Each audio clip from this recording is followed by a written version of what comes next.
People liked the quail. They praised God for the quail, but it wasn't long before they start going, God, can you invent pizza or something? Like, I need a cheeseburger. I want something different. I want some lamb stew or some leftover turkey and stuffing.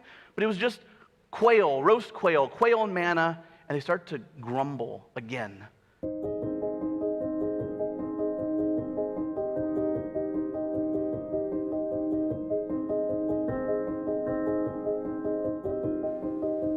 Why? Why is it so easy for them to forget? Why does anybody grumble? Why do we grumble?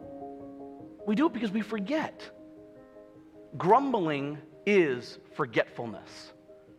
Grumbling for the Hebrews was forgetting how bad it was to be a slave in Egypt.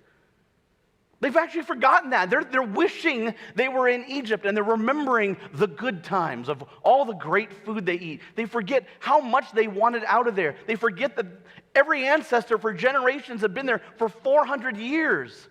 They're forgetting this gracious act of God to liberate them from their slavery, from their bondage. Grumbling is forgetting that God had given them the promise of this brand new land, a land that they could call their own, a land that would be their home. Grumbling is taking our eyes off of the hope offered by God's promises. Grumbling is selective forgetting, right? Because we can look back and we start to think about the past and we start thinking about all the good things and we forget the trauma. We forget the negative things. This is like anyone who's like pining for the old days. Oh, back in high school, oh man, life was so good. And you're like, no, it was awkward. And you had to get pimples everywhere. And it was weird. And yes, there were good times, but there's also bad times. Every stage has its good and its bad.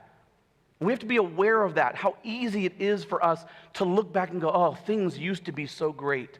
We forget any of the negative things. And we tend to look at today and we only focus on the negative things of today and ignore all of the great blessings that we have.